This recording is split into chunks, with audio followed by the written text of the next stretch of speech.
Por que Paulo fez a defesa da graça na carta aos Gálatas? Quais as lições que aprendemos com esta defesa? Esse é o tema de hoje do nosso programa Entendes tu o que lês?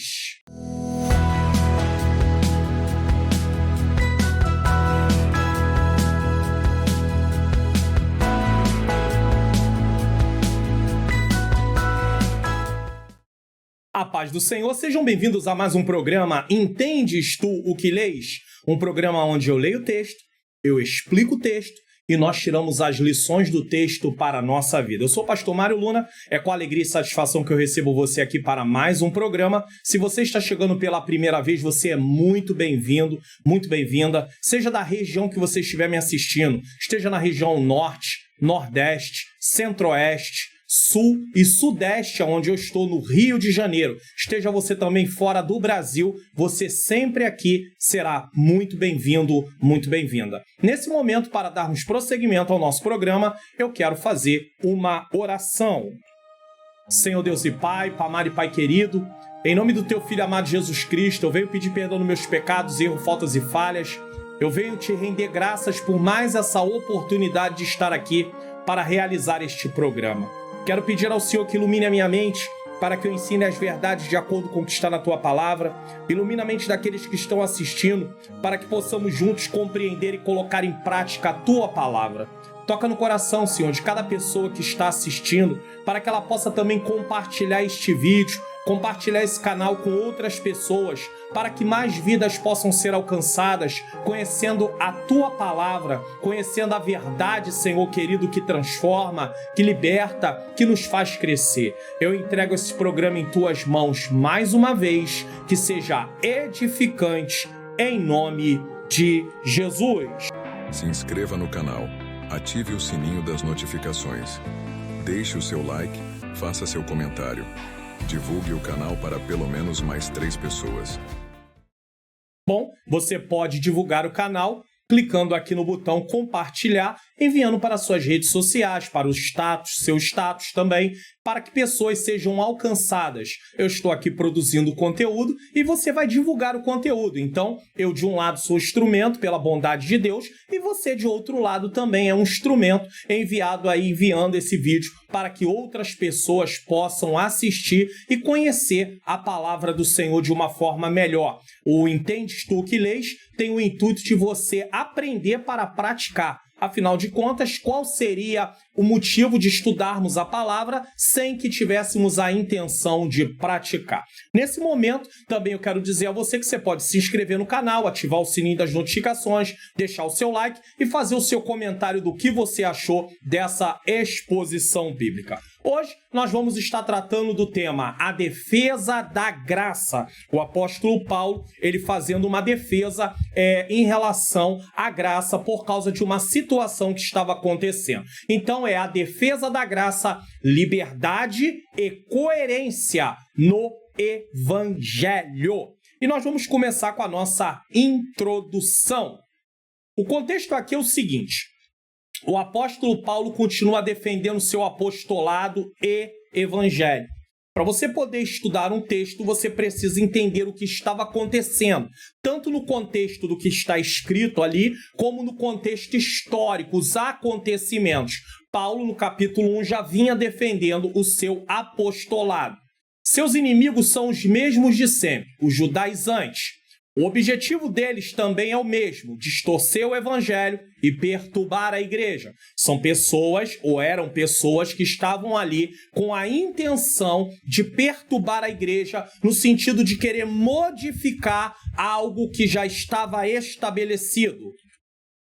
A acusação dos falsos irmãos era de que o evangelho pregado por Paulo era distinto do pregado pelos apóstolos de Jerusalém. Ou seja, Paulo pregava um evangelho, os apóstolos de Jerusalém pregavam outro. Era isso que eles defendiam.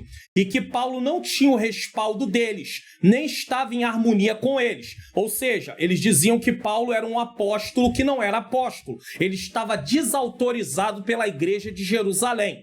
John Stott afirma que eles tentavam dividir a unidade do grupo apostólico, alegando que os apóstolos se contradiziam.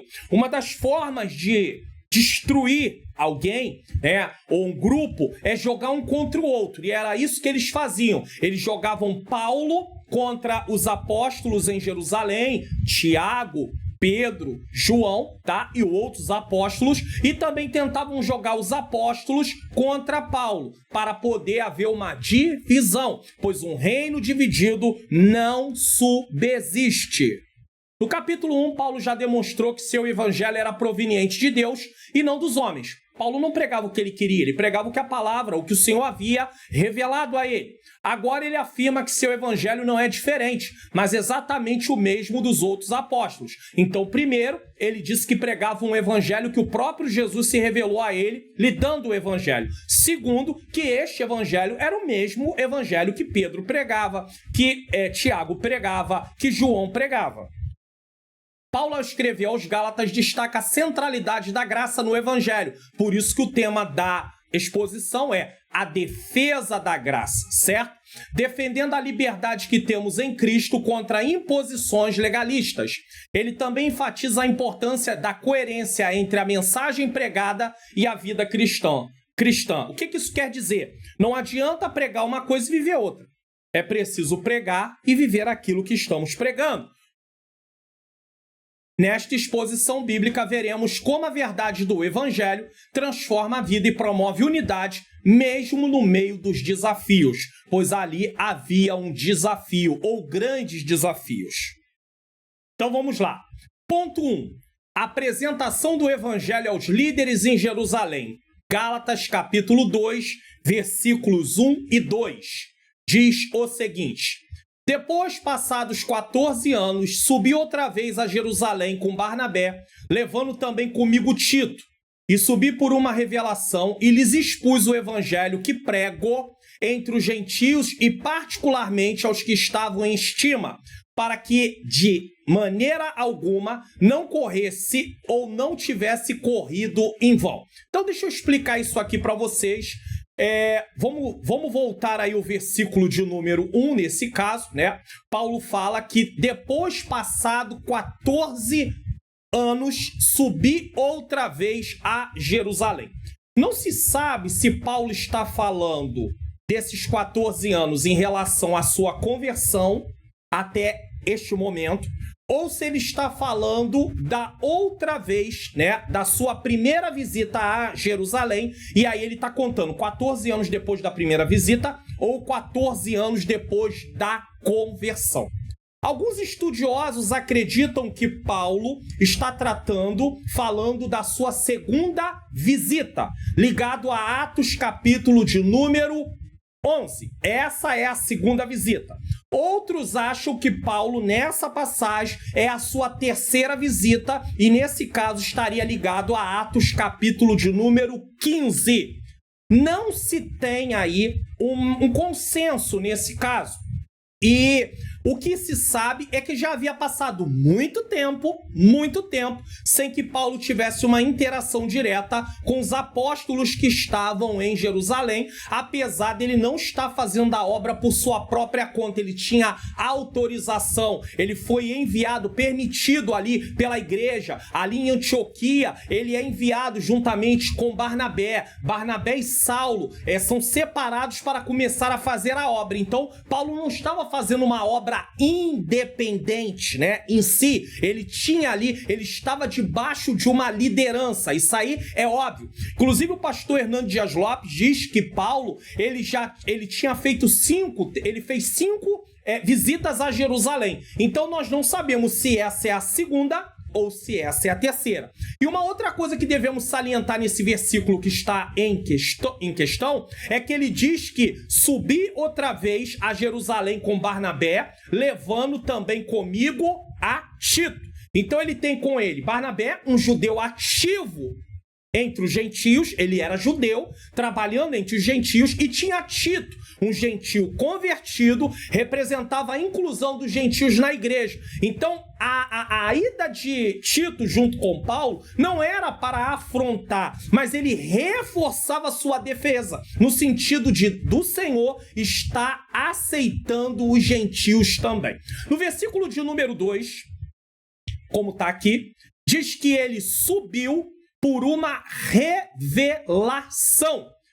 Eu subi por uma revelação e lhes expus o evangelho que prego entre os gentios, mas particularmente aos que estavam em estima, para que de maneira alguma não corresse ou não tivesse corrido em vão. O que Paulo está falando aqui? Paulo aqui está afirmando que sua ida foi motivada por uma revelação divina. Ou seja, não foi os homens que lhe mandaram. Paulo não estava indo a mando de homens. Paulo estava indo na direção do Senhor. Ele estava realizando isso de acordo com a vontade de Deus. E ele apresentou o evangelho que pregava entre os gentios aos cristãos, né? E também aos líderes da igreja. Onde está esse termo? Os que estavam em estima, acredita-se que fosse Pedro, Tiago e João.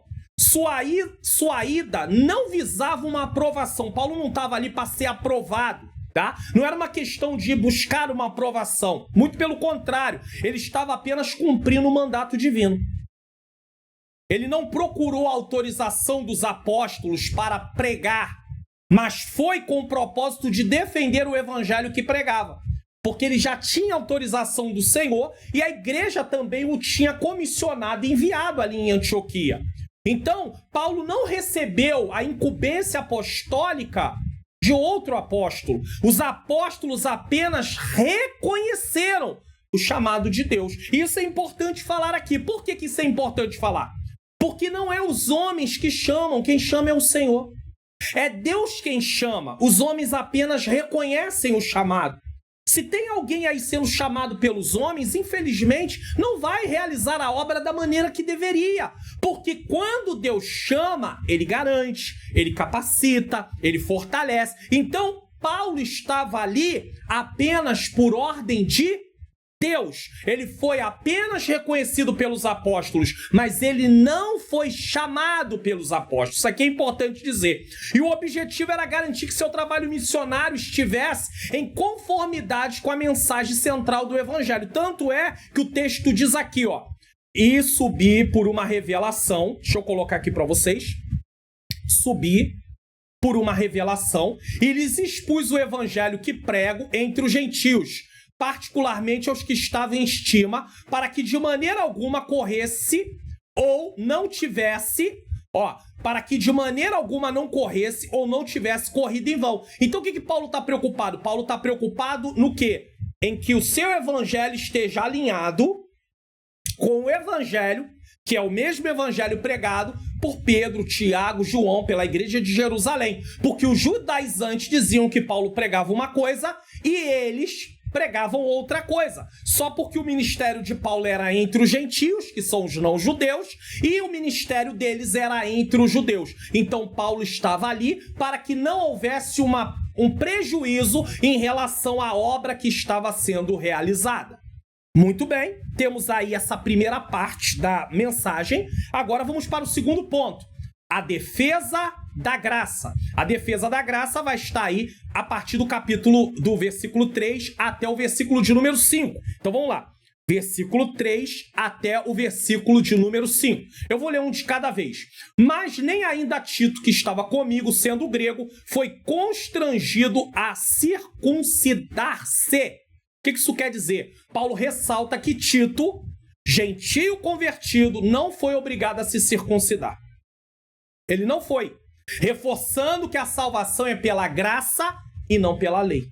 Porque o que os judaizantes queriam era colocar aspectos da lei para garantir a salvação. Paulo está mostrando, Tito recebeu o evangelho, ele era um gentio e ele não precisou cumprir ritos da lei para receber salvação. Isso fortalece o argumento contra os judaizantes, que eram aqueles que queriam trazer para dentro do cristianismo o judaísmo, a lei de Moisés, sendo que parte da lei não havia. A lei moral continua prevalecendo, mas a lei, no sentido de cerimonial e também a lei cívica, ela não tinha validade. E os judaístas, eles queriam, ali os judaizantes, eles queriam de qualquer maneira colocar os ritos como forma de salvação. Ceder à circuncisão de Tito, Paulo não cedeu, seria levar de volta a escravidão à lei. Ou seja, a salvação não é através da graça por meio da fé. A salvação é através do que se faz. Ou seja, Paulo está preocupado com o seguinte: a liberdade cristã é vivida em comunhão com Cristo, não como licenciosidade. O que é licenciosidade? Viver, por minha conta. Não. Liberdade é uma coisa, licenciosidade é outra coisa totalmente diferente. Por quê? Porque quem está em Cristo está debaixo do seu senhorio. Você não faz o que você quer. Você faz o que Cristo quer. Você não faz do seu jeito. Você faz do jeito que a palavra de Deus ensina. E isso é viver debaixo do senhorio de Cristo. Versículo 4. E isso por causa dos falsos irmãos que se tinham intrometido e secretamente entraram a espiar nossa liberdade que temos em Cristo Jesus para nos porem em servidão. Então, o apóstolo Paulo aqui ele está dizendo o seguinte: quem são aqui os falsos irmãos? São pessoas que insistiam na observância da lei como requisito para a salvação. Se não for circuncidado, não está salvo. Se não praticar tal rito, não está salvo. Esses indivíduos eles se infiltraram entre os cristãos para tentar impor regras da lei, ameaçando a liberdade em Cristo. Porque em Cristo recebemos a liberdade. Essa liberdade consiste em viver pela graça e não pela escravidão da exigência da lei. Aí o versículo de número 5 diz o seguinte: os quais nem ainda por uma hora cedemos com sujeição para que a verdade do evangelho permanecesse entre vós. O que Paulo está falando aqui? Quando o assunto era a defesa do evangelho, Paulo era inflexível. É defesa do evangelho? Paulo é inflexível. Completamente inflexível. Por quê? Porque esses falsos irmãos, como espiões e traidores, se infiltraram para poder perturbar os crentes e distorcer o evangelho. Então Paulo está pregando o evangelho da graça e eles estão lá distorcendo. Não é bem assim. Paulo está falando uma coisa que não é assim. Porque eles se aproveitavam do seguinte: já que Pedro, Tiago, João geralmente estavam pregando para os judeus, então eles aproveitavam que eles, como pregavam para os judeus e não para os gentios diretamente, apesar que Pedro teve contato com gentio, como Cornélio e sua família, mas eles aproveitavam isso e diziam que a mensagem de Paulo era uma, o evangelho de Paulo era um, e o evangelho dos apóstolos, sem ser Paulo, era outro. E aí Paulo está provando, não, o evangelho é o mesmo. É o mesmo evangelho. Eu estou pregando o mesmo evangelho que eles estão pregando. É a mesma coisa. Porém, encontraram em Paulo uma fortaleza. Por quê? Porque eles foram perturbar. Só que Paulo não era flexível para isso. Paulo era flexível com os irmãos mais fracos. Flexível, não tolerante no sentido de ser complacente, no sentido de abonar erro. Mas Paulo era flexível com os irmãos mais fracos, mas inflexível com os falsos irmãos. Quando se trata da verdade do evangelho, não podemos ceder nem 1 centímetro ou transigir com um simples ponto. E tem gente que faz isso. Essa firmeza foi essencial para preservar a integridade do evangelho, garantindo que a mensagem da salvação pela graça, sem adições, sem colocar nada mais ou arrancar, permanecesse entre os gentios. Negociar a verdade é cair na apostasia. E é importante eu falar aqui algo. Tem muita gente que negocia a verdade de Deus em troca de números, em troca de mais convites para pregar, mais agendas. Não podemos negociar a verdade de Deus, a verdade, mas não é o que o pessoal quer ouvir, não é o que as pessoas gostam, não importa o que as pessoas gostam, o que importa é o que Deus diz na sua palavra. Eu não posso omitir o evangelho, eu não posso omitir partes da palavra, porque são partes aonde Deus traz correção para o seu povo. Afinal de contas, sem correção, como alguém vive? Imagine um lar onde os pais decidiram criar os filhos sem correção. Quando eles começarem a crescer, vai virar uma bagunça. Cada um vai fazer o que quer. Não existe isso. Não, deixa cada um fazer do seu jeito, conforme cada um quer. Vai virar uma anarquia. Então Deus não deixa os seus filhos viverem como querem. Eles precisam sim serem corrigidos. Mas tem gente que pega a parte da correção e omite. E aí enfatiza só partes que não são da correção e às vezes até mesmo distorce essas partes, falando em nome de Deus aquilo que Deus não está falando. E isso é triste. É muito triste. Por quê? Porque não é assim que deve ser feito. Nós não devemos entrar por um caminho como esse. Esse é um caminho que vai trazer problema. Então vamos passar para o próximo ponto aqui, em relação aos pontos aqui da mensagem. 3. Reconhecimento da unidade no Evangelho. Aí nós temos aí os versículos de 6 a 10. Então vou colocar aqui na tela para você. A partir do versículo de número 6, colocando aqui, vamos ler o 6, que diz assim, versículo 6. E quanto àqueles que pareciam ser alguma coisa, quais tenham sido noutro tempo, não se me dá. Deus não aceita a aparência do homem. E esse digo que pareciam ser alguma coisa, nada me comunicaram. O apóstolo Paulo falando aqui no versículo de número 6. E o que Paulo está falando aqui? Paulo menciona os líderes em Jerusalém, os que pareciam ser alguma coisa. Provavelmente referindo-se a Pedro, Tiago e João. Ele ressalta que sua posição ou status humano não influencia Deus, pois Deus não faz acepção de pessoas. Por quê? Porque os judaizantes, esses falsos irmãos, eles se aproveitavam que eles eram muito bem queridos, bem conceituados entre o povo, e aí traziam isso para Paulo como uma forma de mostrar que eles eram melhores. E Paulo está falando, Deus não faz acepção de pessoas. Então não tem isso que vocês estão dizendo. Não é porque eles estão pregando para os judeus, ou eu estou pregando para os gentios. O meu ministério é mais com gentios, isso não quer dizer que Paulo não pregava para judeus. O ministério deles era mais para judeu, isso não quer dizer que eles não pregavam para gentios, que um era melhor do que o outro. Paulo não estava desmerecendo os apóstolos de Jerusalém, mas sim as reivindicações exageradas e exclusivistas impostas a eles pelos judaizantes. Então, o que os judaizantes faziam? Colocavam eles lá no alto como uma forma de tentar atacar Paulo.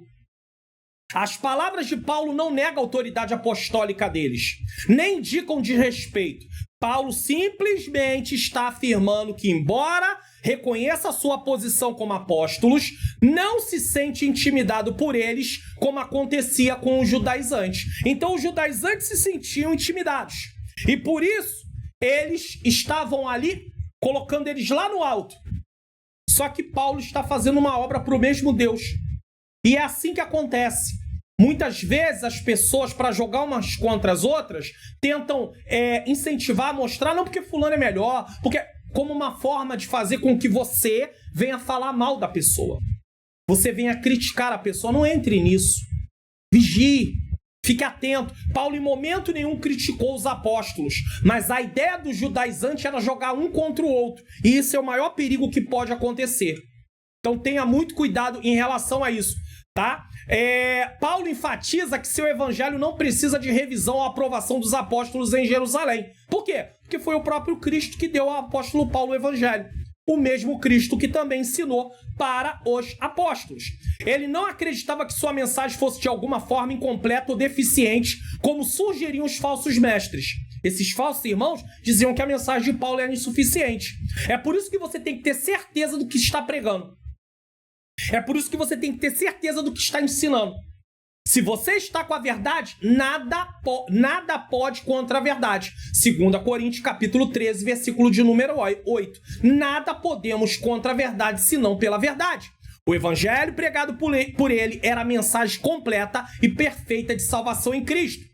Paulo destaca que esse evangelho não foi criado por ele, nem foi uma mensagem transmitida pelos apóstolos anteriores. Ele recebeu. Em vez disso, ele recebeu diretamente do Senhor. Sabe onde está escrito isso? Gálatas, capítulo 1, versículo 12, diz assim: porque não recebi nem o aprendi de homem algum, mas pela revelação de Jesus Cristo. Então, Paulo aprendeu o evangelho através da revelação que o próprio Jesus fez a ele. Esse evangelho, como Paulo ensina, é a mensagem de liberdade que temos em Jesus. Um evangelho imutável e perfeito que não precisa de adições ou revisões. Como alguns querem fazer nos dias de hoje, sem temor nenhum. Querendo dizer que a Bíblia está desatualizada, que precisa ser atualizada, que partes da Bíblia não poderiam estar ali. E isso, gente que se diz cristãos, pessoas que se dizem obreiros da igreja. Como podem ser obreiros dessa forma? Paulo chama eles de falsos irmãos. Assim, Paulo reafirma a autenticidade de sua missão, que é autêntico, missão apostólica, e a pureza do evangelho que ele pregava, sem qualquer alteração ou influência externa. Aí nós temos agora os versículos de número 7 e o versículo de número 8, que diz o seguinte: antes, pelo contrário, quando viram que o evangelho da incircuncisão me estava confiado como a Pedro da circuncisão, porque aquele que operou eficazmente em Pedro para o apostolado da circuncisão, esse operou também em mim com eficácia para com os gentios. Então Paulo fala algo aqui que nós vamos explicar agora. Paulo não escolheu pregar para os gentios por vontade própria ou por designação dos apóstolos em Jerusalém. Essa vocação veio diretamente do Senhor, como nós sabemos em Gálatas 1:1 fala sobre isso. O apostolado, quem chamou ele para apóstolo foi o próprio Senhor. Não foi ele que se escolheu, foi o Senhor que o escolheu. Os judaizantes o questionaram sua autoridade e ignoravam que o chamado de Paulo era soberanamente determinado por Deus. Eles não estavam nem aí que Paulo tinha sido chamado por Deus. O que eles queriam era atacar Paulo. Seu ministério focado nos gentios não o tornava inferior aos outros apóstolos, mas refletia a vontade de Cristo.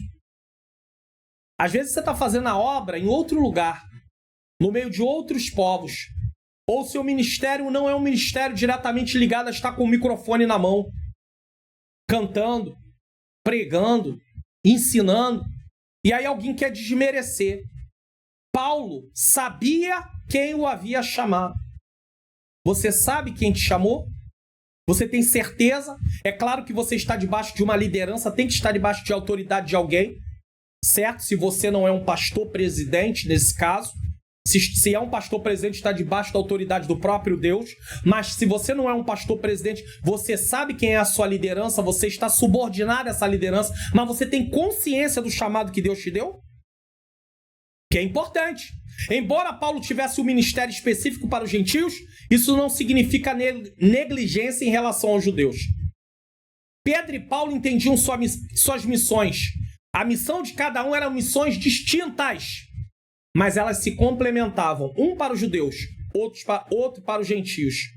Pedro direcionado pelo Espírito Santo, tá? Pedro foi direcionado pelo Espírito Santo também a pregar para os gentios em Atos capítulo de número 10. Da mesma forma, Paulo respeitava o ministério de Pedro entre os judeus. Cada um atua na esfera determinada pelo Espírito, mostrando a diversidade de dons na igreja, todos em harmonia para cumprir o plano divino. Quando você lê 1 Coríntios capítulo 12, você vai ver que quem coloca cada membro no seu lugar no corpo é o Espírito Santo. Vamos para o versículo de número 9 agora. E conhecendo Tiago, Cefas e João, esse Tiago aqui não é o Tiago, irmão de João, tá? Porque o Tiago, irmão de João, já havia sido morto por Herodes, no capítulo 12 de Atos. É o Tiago, irmão de Jesus, tá bom? Que é o Tiago que escreveu a carta, a epístola de Tiago. E conhecendo Tiago, Cefas e João, que eram considerados como as colunas, a graça que se me havia dado, deram-nos a destras em comunhão comigo e com Barnabé, para que nós fôssemos aos gentios e eles à circuncisão. Então, o que Paulo está falando aqui? Paulo está falando o seguinte, nesse versículo de número 9. Os líderes de Jerusalém, Tiago, Pedro e João, acredita-se que Tiago estava ali cuidando da parte mais administrativa, Pedro da parte mais missionária, acredita-se. O texto não diz isso, tá? Mas os líderes de Jerusalém não excluíram Paulo e Barnabé como desejavam os judaizantes, mas o reconheceram como iguais. Estão fazendo a mesma obra, só que em lugares diferentes, com pessoas diferentes. Demonstraram essa comunhão com aspecto de mão, com aperto de mão oficial, invalidando a tese dos judaizantes. O que os judaizantes queriam fazer? Dividir. Mas eles não, eles estão em comunhão. É isso que nós precisamos aprender. Às vezes tem alguém que se levanta para tentar dividir. Você tem que continuar em comunhão. Você não pode sair ouvindo qualquer coisa e acreditar naquilo e ter aquilo como uma verdade. Os apóstolos de Jerusalém e Paulo estavam plenamente desalinhados quanto ao único evangelho a ser pregado, tanto a judeus quanto a gentios. A audiência era diferente, mas o evangelho era o mesmo. O conteúdo era o mesmo. Os pregadores eram diferentes, mas a mensagem era a mesma mensagem. Não importa. Uns estão pregando no Brasil, uns estão pregando no Rio de Janeiro, outros em São Paulo, outros em Recife, outros em Manaus, outros em Santa Catarina, outros em Florianópolis, e assim sucessivamente. Um na Espanha, outro no Japão, outro nos Estados Unidos, não importa, outro na Holanda, mas todos devem pregar o mesmo evangelho. Os apóstolos de Jerusalém e Paulo estavam plenamente alinhados a pregar tanto a judeus como a gentios. Havia o quê? Uma unidade. Tem que haver unidade. Às vezes pode ser que o estilo do pregador seja diferente, mas o evangelho é o mesmo. O método que ele usa é diferente, mas a mensagem é a mesma. O tipo de sermão pode ser diferente. Um gosta mais de pregar sermãos expositivos, como é o meu caso. Outros mais sermãos temáticos. Não importa, mas o evangelho precisa ser o mesmo. A mensagem precisa ser a mesma. Então, os judaizantes tinham ideias heréticas, mas eles não estavam conseguindo dividir a liderança da igreja. Os apóstolos, eles não estavam conseguindo atrapalhar a obra que estava sendo realizada. Apesar de haver um só evangelho, ele possui abordagem distinta. Paulo e Barnabé focaram no gentio, enquanto os apóstolos concentraram nos judeus. A mensagem é única, mas adaptada ao público. Entenda isso aqui é importante falar, isso aqui é importante dizer. Versículo de número 10. Temos o versículo 10 ainda aqui. Versículo 10 diz o seguinte, vamos lá, versículo 10. Recomendando-nos somente que nos lembrássemos dos pobres, o que também procurei fazer com diligência. Então Paulo está falando o quê? Paulo está falando que ele está fazendo a obra entre os gentios, mas foi lembrado que ele não esquecesse os pobres, tá? A única instrução adicional foi que Paulo e Barnabé se lembrassem dos necessitados, provavelmente referindo-se aos crentes pobres em Jerusalém. Paulo confirma que já estava comprometido com essa prática, mostrando sua preocupação com a solidariedade cristã. Sempre haverá pessoas, guarde isso, ao nosso redor necessitando de ajuda. Sempre. E o que eu e você vamos fazer? Principalmente os domésticos da fé. O que eu e você vamos fazer? Só orar? Não, nós devemos, de acordo com as nossas condições, socorrer. Evangelização e ação social não estão em conflito. Elas se complementam. Fé e obras caminham juntas. Diz, eu tenho fé, mas cadê as obras? Para ter fé tem que ter obras. Mas as obras também não podem ser apenas feitas sem fé. Um coração aberto para Deus também se abre para o próximo. A conversão genuína reflete-se na generosidade. Quem realmente teve um encontro com Jesus passa a ser uma pessoa generosa. Quem ama e adora a Deus manifesta esse amor servindo e socorrendo os necessitados. Então vamos lá para o próximo ponto da nossa mensagem. Ponto de número 4. Confronto à hipocrisia na conduta cristã. Aqui a coisa fica mais estreita. Por quê? Por que aqui a coisa fica mais estreita? Porque nós estamos falando da defesa da graça, liberdade e coerência no evangelho. A graça é graça, mas não pode haver hipocrisia. Precisa haver coerência. Então, confronto à hipocrisia na conduta cristã. Vamos colocar aqui versículo de número 11. Versículo de número 11, colocando na tela para você. Diz assim: E chegando Pedro a Antioquia, lhe resisti na cara porque era repreensível. O foco aqui, dessa primeira parte, desse início aqui, confronto à hipocrisia na conduta cristã, não é uma disputa por vaidades. Quem é melhor, Paulo ou Pedro? É Paulo ou é Pedro? Não. Paulo não está aqui querendo rebaixar Pedro. A questão aqui é a defesa da verdade. Paulo está defendendo a verdade. Ele sabe que a conduta de Pedro traz prejuízos para o evangelho naquele momento. Então, Paulo precisa defender a verdade. Não é um conflito pessoal, é uma defesa da verdade. Isso aqui é importante. Então, a cena aí, no versículo 11, se move de Jerusalém para Antioquia da Síria, porque havia Antioquia da Pisídia, mas é Antioquia da Síria, tá? Do centro do judaísmo, o quartel-general, para o quartel-general da igreja gentílica, porque foi de Antioquia que o Espírito Santo envia Barnabé e Saulo para a obra missionária. Sua primeira missão sai ali de Antioquia, certo? Então, essa cidade de Antioquia era a terceira cidade maior do Império Romano. E foi o lugar onde os cristãos, pela primeira vez, foram chamados, os servos do Senhor foram chamados de cristãos pela primeira vez. Não há registro no livro de Atos sobre quando foi que Pedro visitou Antioquia, nós não sabemos. Mas, durante essa visita, Paulo confrontou Pedro publicamente por suas ações incoerentes. E por que ele faz isso publicamente? Porque as ações de Pedro estavam sendo cometidas publicamente. Como apóstolo, Paulo tinha autoridade para agir e o fez. Esse confronto direto ressaltou o compromisso de Paulo com a pureza e a verdade do evangelho, agindo sempre que elas estivessem em risco. Então, a pureza está em risco, é hora de agir. Certo? A falta de verdade está em risco, é hora de agir. O certo é que Pedro vai a Antioquia, o quartel-general da igreja gentílica, e nessa visita tropeça em seu testemunho, tornando-se inconsistente. Porque a mensagem que ele pregava era uma, mas ele estava agindo de uma forma contrária. Paulo repreendeu publicamente, mostrando que, mesmo sendo uma figura de autoridade, Pedro não estava isento de correção quando agia de maneira incoerente com o evangelho. Então, mesmo que nós tivermos uma posição, dependendo qual seja ela, nós não estamos isentos de correção. Paulo está ali corrigindo a Pedro. Versículo de número 12. Porque antes que alguns tivessem chegado da parte de Tiago, que Paulo está explicando por que ele repreendeu Pedro, tá?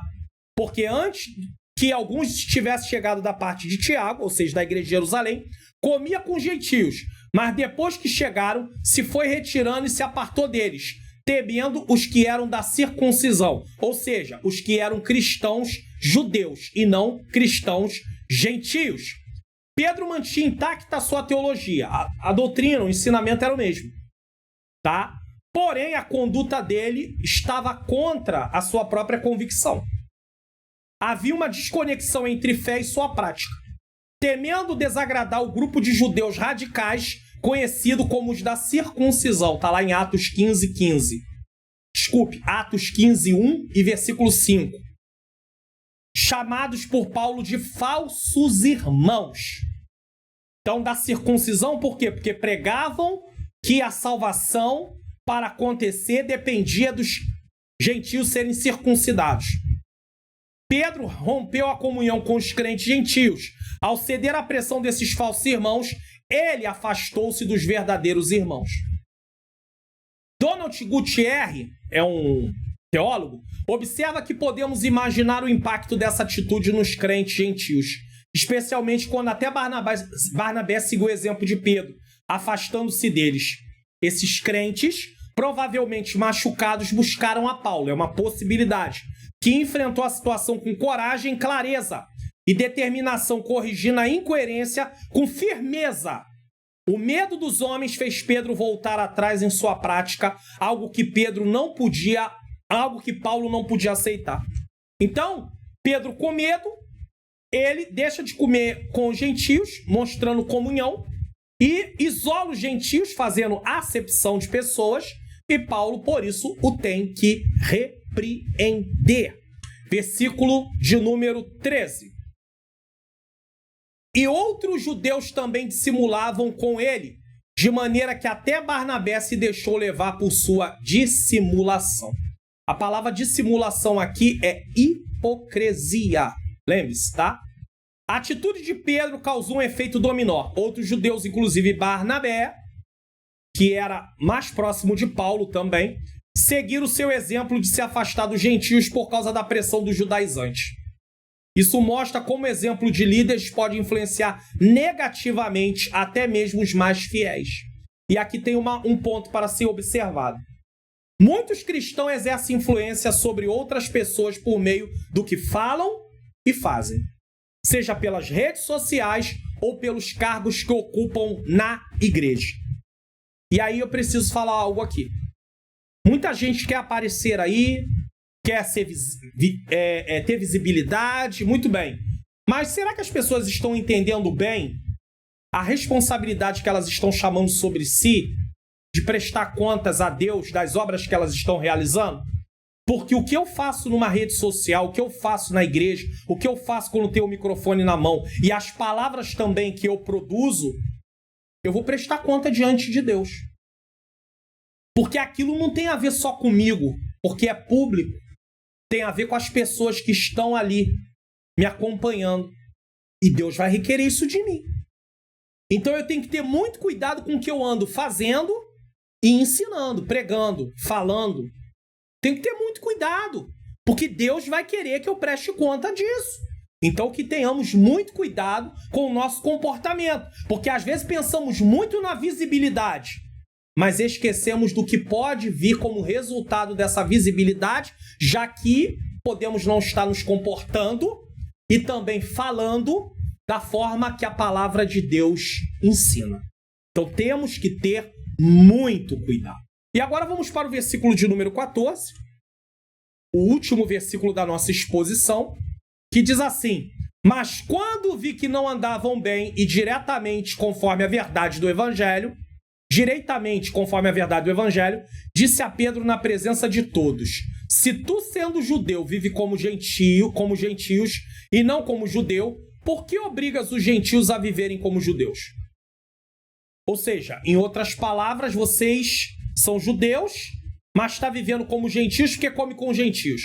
Mas quando tem gente que é lá do meio de vocês, os judaizantes, falsos irmãos, aí vocês agem de uma maneira diferente e até mesmo acabam com a conduta que está tendo, a conduta que vocês estão tendo, acaba dando força para os judaizantes que realmente essas pessoas precisariam cumprir ritos da lei para serem salvas. Então, Paulo acusa Pedro de agir de maneira incoerente com o Evangelho. Pedro, sendo judeu, havia se comportado de maneira livre com os gentios, mas agora estava agindo de maneira legalista, segregando-se deles, ou seja, apartando. Paulo repreendeu publicamente para corrigir essa hipocrisia. Um indivíduo hipócrita é aquele que age como um ator, que a palavra dissimulação é hipocrisia, representando um papel diferente da vida real. É isso que significa a palavra que foi traduzida como dissimulação no versículo anterior. John Stott, um teólogo, está correto quando diz que Pedro agiu com falta de sinceridade. Ele se afastou da mesa dos crentes gentios, não governado por algum princípio teológico. Ou seja, bem-aventurado o varão que não anda segundo o conselho dos ímpios, nem se detém no caminho dos pecadores, nem se assenta na roda dos escarnecedores. Eles ali não era a roda dos escarnecedores. Então Pedro não tinha um princípio teológico para se afastar, mas por medo covarde de um pequeno grupo, os judaizantes. Na verdade, Pedro fez em Antioquia exatamente o que Paulo se recusou a fazer em Jerusalém. Paulo em momento nenhum cedeu o que eles queriam. O mesmo Pedro que negou Jesus diante de uma criada, negou agora com medo do partido da circuncisão. Porque quando Pedro faz coisas para agradar os homens, Pedro está deixando de fazer o que Cristo quer. Então Pedro está negando aquilo que deveria estar sendo feito e negando o que deveria ser feito, ele está negando o próprio Cristo. Não de forma pessoal como ele fez quando Cristo estava vivo, fisicamente, mas negando de forma a não cumprir o que a palavra ensina. Ele continuou crendo no Evangelho, Pedro, mas falhou na sua prática. Ele contradisse o Evangelho com sua atitude porque ele faltou coragem nas suas convicções. E aqui eu preciso dizer uma coisa. Todos nós que somos servos de Jesus, precisamos ser bem convictos das coisas que cremos, para que não venhamos retroceder daquilo que cremos por causa de algum tipo de pressão, por causa de algum tipo de opressão, de perseguição, de negação, de descaso. Tem gente que, para poder não sofrer isso, retrocede. Gente que começou pregando uma palavra séria, uma palavra bíblica, mas com o passar do tempo, devido às lutas, devido perceber que as pessoas queriam outra coisa, passou a querer agradar as pessoas. Foi isso que Pedro fez. Agradou temporariamente ali os judaizantes, os da circuncisão. Paulo não. Ele não tinha compromisso com aquele grupo. Paulo tinha compromisso com a palavra do Senhor, com o próprio Jesus Cristo. Com quem é o teu compromisso? Mas, pastor, o senhor vai concordar comigo? Talvez alguém diga que, dependendo da mensagem que eu for pregar, eu preciso ter muito cuidado de saber o que as pessoas gostam, porque senão eles não me convidam mais, pastor. Eu sou um pregador itinerante, eu vivo pela obra, tá? Amém. Mas quem faz a sua agenda são os homens ou é o Senhor? É o Espírito de Deus que toca. Porque o Espírito de Deus tem esse poder. Você vai ver, quando você estuda a Bíblia, coisas assim inacreditáveis, humanamente falando. Deus chegou o momento de Mardoqueu ser honrado, porque mais lá na frente, ele seria alguém fundamental dentro de algo que ia acontecer. Aí o que Deus faz? Tira o sono do rei, as crônicas são trazidas para ele e é lido justamente no lugar onde Mardoqueu havia salvo a vida do rei. Quem faz isso? O Espírito Santo. Se o Espírito Santo tem poder de fazer algo assim, ele tem também poder de trabalhar para que haja agenda, haja convite. Mas a pessoa fica ali com muito medo. Então ela está preocupada através da força do seu braço de fazer suas agendas. E aí o que acontece? Ele acaba cedendo à pressão, indo de encontro ao caminho da própria multidão, do maior grupo. Quem está indo por esse caminho? Ah, tá dando certo? Tá, eu também vou. Não faz isso, não.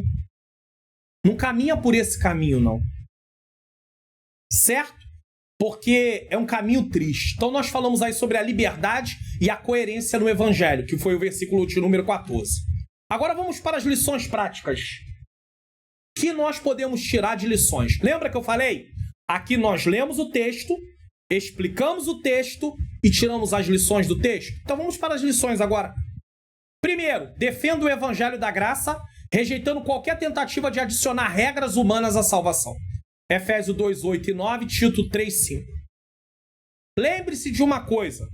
Você não é salvo, nem eu, pelo que nós fazemos. Nós somos salvos pelo que Cristo fez. Pastor, mas eu não tenho que obedecer? Sim, mas a obediência é uma consequência de uma vida salva. Então as obras que eu realizo são consequência, não é o motivo da minha salvação. Porque se as obras fossem motivo da salvação, como os judaizantes queriam colocar lá, circuncisão e outras coisas mais, então Cristo não precisaria ter morrido na cruz. Afinal de contas, nós mesmo produzimos salvação. Nós não produzimos salvação, nós recebemos salvação. Então a nova conduta é por causa da posição que nós temos agora em Cristo. Somos uma nova criatura, somos um salvo.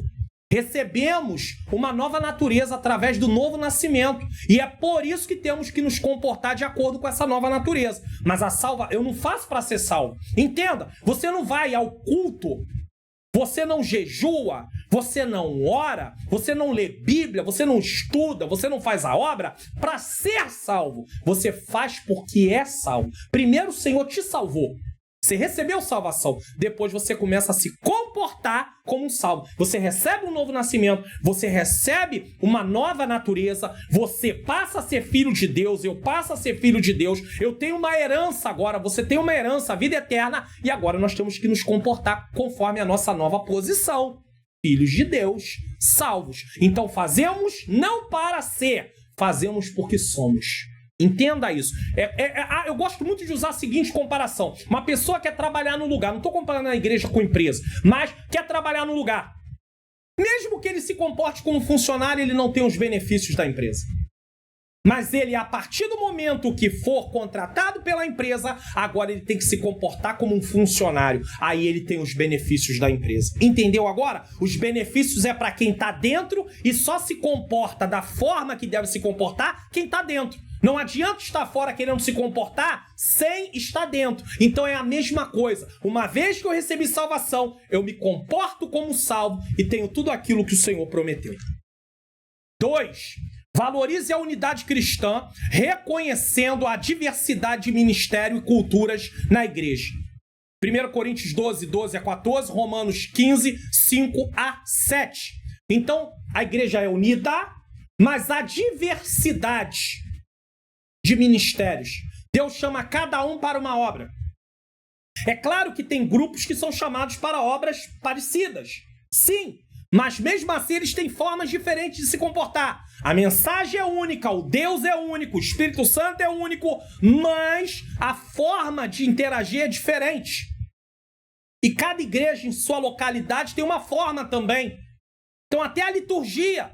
Talvez você possa chegar num país e a liturgia não ser como no Brasil, em algumas regiões do Brasil, como aqui no Rio de Janeiro, algumas igrejas, que tem igrejas que também não seguem mais esse padrão, e aí começa o culto com uma oração, até tudo bem, uma oração, e depois vamos fazer o quê? Vamos cantar 3 hinos da harpa cristã. Mas existem igrejas que não cantam 3 hinos da harpa cristã, canta 3 outros louvores. Ah, mas isso é errado. Errado por quê?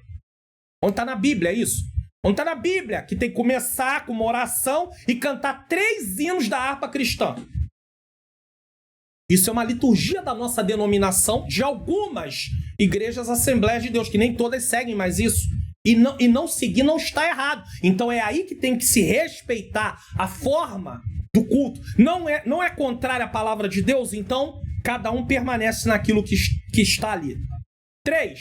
Seja coerente em suas ações, vivendo de acordo com a verdade do Evangelho. Tiago 1:22, Mateus 5:16. Pedro, em algum momento, estava sendo incoerente. Então, nós não podemos ser incoerentes, né? Pregamos sobre perdão, mas não perdoamos. Pregamos sobre amor, mas não falamos com um monte de gente. Como assim? Isso é incoerência. 4. Enfrente o erro com coragem e amor, perseverando, preservando a pureza e a integridade da mensagem cristã. Você pode ser instrumento para repreender alguém, mas com amor. Com amor. Agora, se você for conivente, você está errando também junto com a pessoa. Agora, você tem que saber o momento de fazer. Não é porque Paulo chamou Pedro a atenção na frente de todo mundo que você vai chamar alguém a atenção na frente de todo mundo. Você não vai seguir isso. Ali foi necessário. Mas, quando você tiver que fazer uma defesa do Evangelho, defesa da palavra de Deus, você estiver defendendo a fé, saiba como se conduzir e esteja sempre com coragem e amor. Conclusão. A defesa da graça nos desafia a manter a liberdade em Cristo e viver com coerência. Paulo nos lembra que o Evangelho é baseado na graça de Deus, não em obras. As obras são consequência, não motivo da salvação. E que nossa vida deve refletir essa verdade. Decida hoje ser fiel à mensagem do Evangelho, promovendo unidade e rejeitando a hipocrisia. A hipocrisia. Lembre-se, somos cristãos e cristãos se parecem com Cristo. Lembre-se, somos cristãos e cristãos se parecem com Cristo. Então que você possa guardar essa mensagem, a defesa da graça, tá? Liberdade e coerência no Evangelho, baseado em Gálatas 2, do 1 ao 14. E aí, nesse momento, você esteve aqui comigo nessa exposição e, quem sabe, você quer entender a Bíblia melhor. Pastor, eu tenho uma certa dificuldade de compreender, até mesmo para que eu possa saber, para não ser pego por alguns tipos de mensagens, de coisas que estão falando por aí. Como é que eu faço, meu pastor? Eu tenho aqui para você uma sugestão para deixar para você, para que você possa entender melhor. Curso online: Como facilitar meu estudo da Bíblia. A paz do Senhor. Sejam bem-vindos ao curso online Como Facilitar Meu Estudo da Bíblia. Você está prestes a mergulhar em um curso online exclusivo que vai transformar sua compreensão das Escrituras Sagradas. Imagine entender os textos, os contextos históricos e os ensinamentos que a Bíblia trata por meio de etapas no estudo bíblico e métodos de estudo. Mas atenção, essa oportunidade é limitada. Clique agora mesmo no link da descrição e garanta sua vaga nesse curso que vai enriquecer sua vida espiritual. Aguardamos você lá. Slides. Então, você viu aí, e aí você fala assim, pastor, mas como é que eu faço? Você vai clicar no link, tá? Vai aparecer uma tela para você. Então, o link vai estar na descrição, no comentário afixado, que é o primeiro comentário, e também na tela dos vídeos que eu deixo de recomendação. Aí, quando você clicar no link, você vai vir para essa tela, como está sendo mostrado aqui, certo? E aí você vai ler as informações que você tem aí, e aí você vai ver, inclusive, os módulos que tem no curso, tá? Vários módulos aí para você, tem vários módulos aí, e também você vai ver que tem depoimentos de pessoas que fizeram o curso. São alunos que são membros aqui, que são inscritos do canal. Isso aqui não é pessoas fictícias, tá? Pode ficar em paz, que são pessoas... Inclusive, tem gente aqui de outras regiões do Brasil que fala comigo até no WhatsApp normalmente, tá bom? E você tem aí também um certificado de conclusão. E mais, são mais de 20 horas de curso. E junto disso, você tem um módulo bônus, que é a Bíblia My Bible, tá? Uma Bíblia de celular, um aplicativo de celular, que é uma Bíblia, aonde você vai poder estudar a palavra do Senhor também, através de comentários e dicionários. Eu ensino como fazer isso nesse aplicativo. Então você tem aí uma possibilidade enorme. Então, o que você tem que fazer é o quê? O que você tem que fazer é clicar no link da descrição, no comentário afixado, ou na tela que vai vir os vídeos que eu vou deixar de recomendação, e aí você tem acesso a esse curso. O valor é um valor acessível e com certeza você abrindo mão de 1 ou 2 lanches aí no máximo, você já tem como adquirir esse curso, eu tenho certeza, é um investimento. Bom, quero agradecer que você que ficou até agora, nós vamos orar para encerrarmos o nosso programa. Nas suas orações, ore por mim, pela minha menina princesa, minha esposa Ângela Manhãs Luna, aqui também, ó, Ângela Manhãs Luna, nós precisamos muito de oração, tá bom? Vamos orar. Senhor Deus e Pai, quero te agradecer por mais uma exposição da Tua Palavra. Que o Senhor possa, Senhor, a cada dia, fazer com que nós venhamos entender e colocar em prática o que aprendemos aqui. Que nós possamos saber que as obras são consequências da salvação e não o motivo da salvação.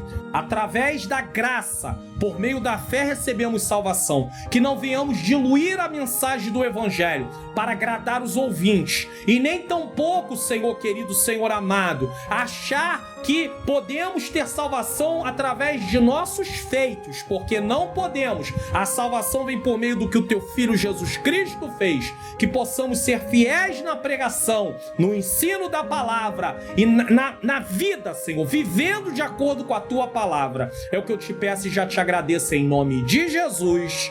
Amém. Receba a bênção apostólica, vídeo de recomendação na próxima tela e vai ter o curso Como Facilitar Meu Estudo da Bíblia também. Que o grande amor de Deus, a graça do nosso Senhor e Salvador Jesus Cristo e a doce comunhão do Espírito Santo seja com todos nós que aguardamos a volta do Senhor, e todos digam amém.